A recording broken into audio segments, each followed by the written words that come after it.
On va s'intéresser aujourd'hui à un domaine de recherche qui est, absolument fascinant, l'ingénierie des valeurs. L'idée, c'est d'apprendre à une intelligence artificielle ce que ça veut dire être humain, de lui apprendre nos valeurs, tout simplement.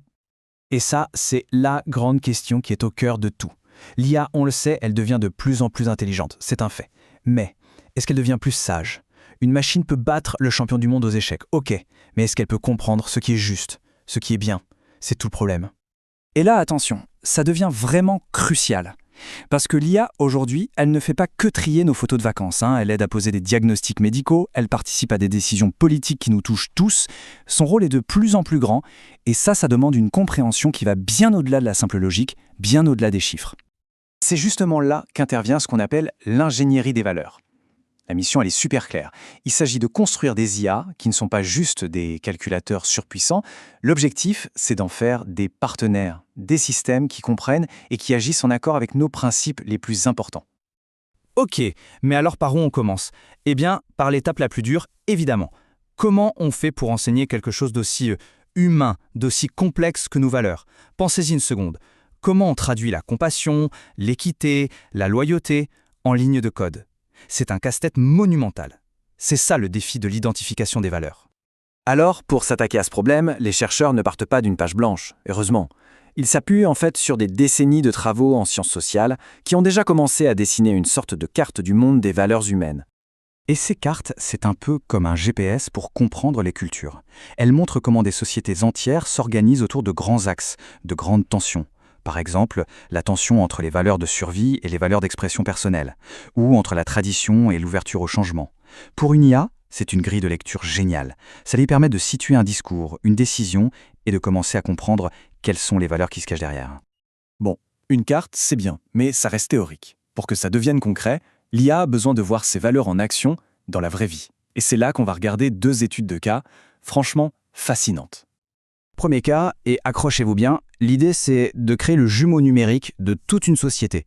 En gros, une simulation ultra détaillée d'une ville. Mais pas juste les bâtiments et les rues, non, on parle de simuler les habitants, avec leurs motivations, leurs opinions, leurs priorités, tout ce qui fait l'âme de la ville en quelque sorte. Alors, comment ça marche? Le système part de données bien réelles pour créer une population virtuelle, ce qu'on appelle des agents. Et là, la vraie nouveauté, la percée, c'est qu'il y a 2 couches d'informations pour chaque personne virtuelle. Une première couche qui décrit qui elle est, et une deuxième qui décrit ce en quoi elle croit. La première couche, c'est du classique, du socio-démographique. L'âge, le revenu, le niveau d'études, tout ça. Mais la révolution, c'est vraiment la deuxième couche, la couche motivationnelle. C'est là qu'on ajoute l'idéologie politique, le niveau de confiance dans la police, les priorités dans la vie. Et d'un coup, les agents de la simulation se mettent à agir de façon beaucoup plus réaliste. Beaucoup plus humaine. Ok, donc cette approche est super puissante pour comprendre des valeurs collectives, celles d'un grand groupe. Mais quid des valeurs qui ne sont pas juste des opinions, mais des principes éthiques hyper complexes, hyper codifiés? Ça nous amène directement à notre deuxième cas d'étude. Et là, le défi monte encore d'un cran. Il ne s'agit plus de simuler une population. Non, là, il faut traduire des principes éthiques très abstraits, ceux de la médecine par exemple, en une logique qu'une machine peut comprendre et utiliser. On parle ici des 4 piliers de la bioéthique. L'autonomie, c'est le respect des choix du patient. La bienfaisance, c'est l'idée de toujours agir pour son bien. La non-malfaisance, le fameux « d'abord ne pas nuire ». Et enfin, la justice, pour assurer que les soins soient équitables. Rien que d'essayer de traduire un seul de ces principes en code informatique, c'est un défi absolument colossal. Pour y arriver, les chercheurs ont dû faire une distinction super importante. D'un côté, il y a les valeurs qui se jugent sur le résultat. C'est le cas de la bienfaisance. Est-ce que l'action a eu un bon résultat pour le patient?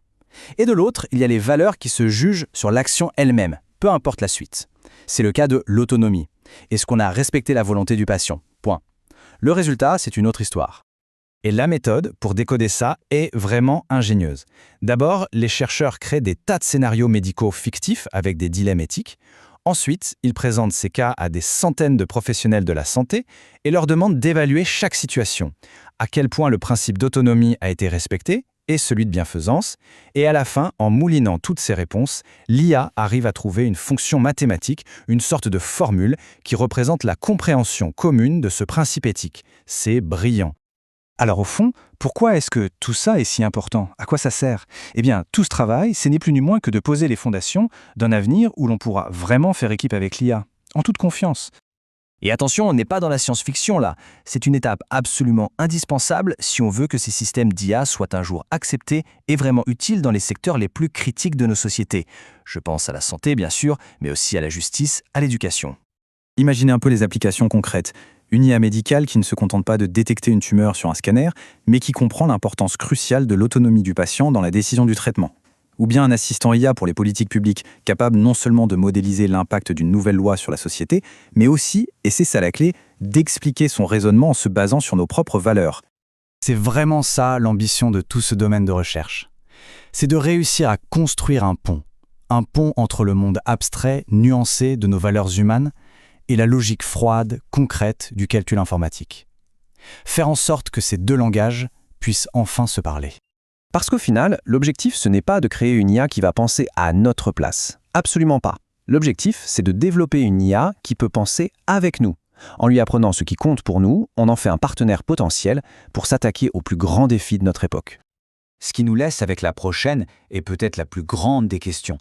Admettons qu'on y arrive. Admettons qu'une IA comprenne parfaitement nos valeurs, la justice, la compassion, la liberté. Que fait-elle quand ces valeurs entrent en conflit les unes avec les autres ? Parce que ça arrive tout le temps. Apprendre à une machine ce qu'est un dilemme, c'est déjà une révolution. La prochaine étape, ce sera d'apprendre avec elle comment le résoudre.